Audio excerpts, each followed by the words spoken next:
My name is Steven. I'm Cassie. I'm Uday. Vicente. I'm Aaron. I'm Christopher. And today we'll be talking about the Spartan Superway, specifically the fail-safe mechanism. I'll be back.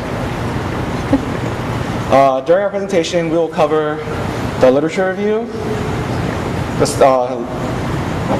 functional specifications,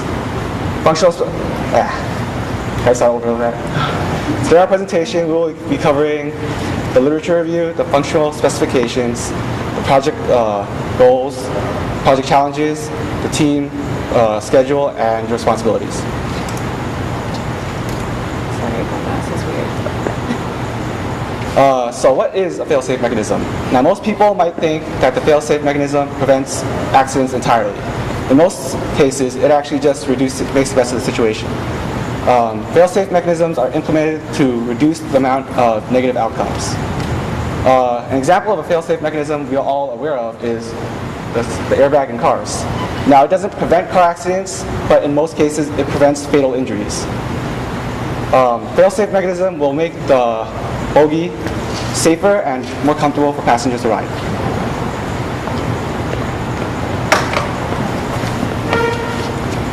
Okay, so I'm going to talk about the state of our literature, what's right now, or what is existing right now in terms of fail-safe mechanism. The things that I'll go through is more what I've seen in roller coasters, just because it's a suspended system, and it's probably closest to something that we want to look at in terms of safety, because roller coasters, as you guys have known, if you've been on a roller coaster, it's relatively safe. So to talk about, the first main failure mechanism is going to be braking. I know we've already talked about it, so I'll just kind of gloss over this one. But when it comes to braking systems, there's the compressed air braking system.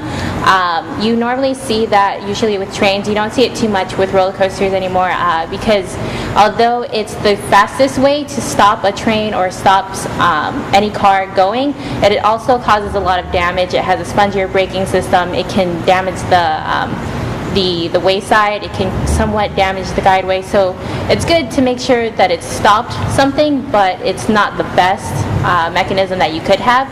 And in that case, there's also the magnetic braking system that's out there. With magnetic braking, it is good because you don't have to worry too much about the weather. You don't have to worry about it getting messed up in terms of the way a compressed air braking system would. Additionally, it helps slow down if you're in a roller coaster, it helps you slow you down a lot slower, and there's no damage to it.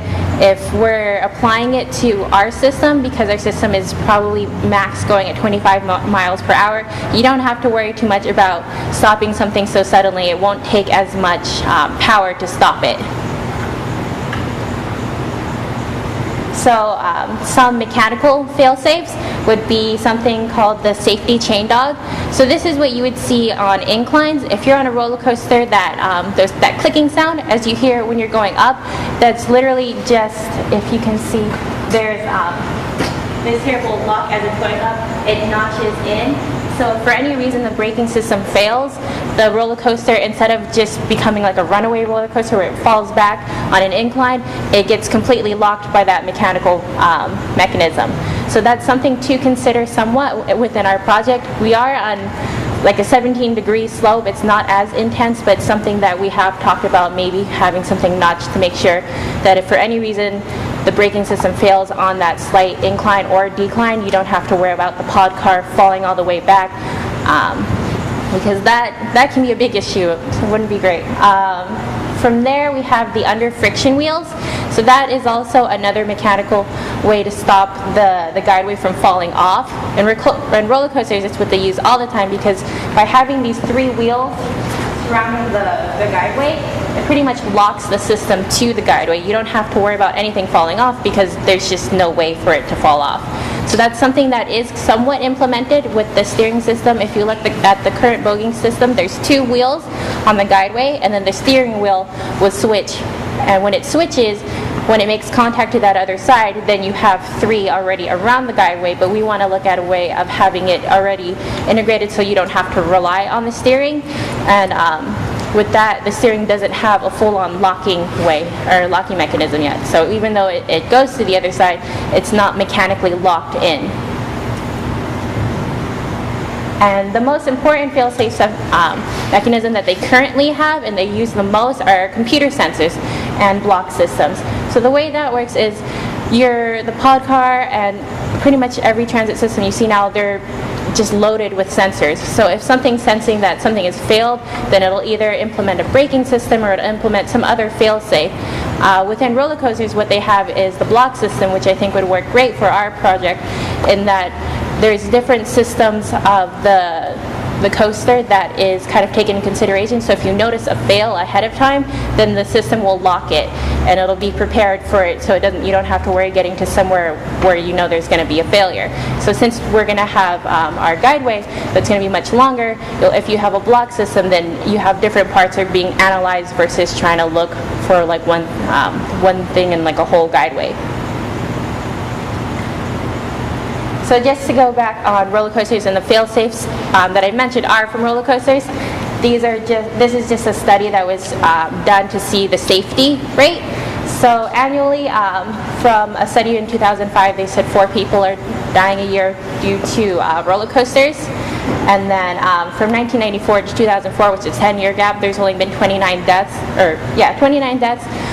Some of them are from employees that are working on the roller coaster, so not necessarily someone that's on the roller coaster. And then the 2005 study is just a wide range of studies that they kind of compiled on all the information. And that top link where it says is the Consumer Product Safety Commission. They've done just a study on Six Flags itself, and that was a 94% of roller coasters didn't really require a hospital visit. So it wasn't actual deaths. It might have been just someone getting hurt but not actually being injured, or not fully injured or having a hospital visit. So now I'm going to hand it off to the functional specs. Hi, I'm going to talk about the functional specs of the fail-safe system. We're thinking that the full scale is going to be traveling about 25-30 miles per hour.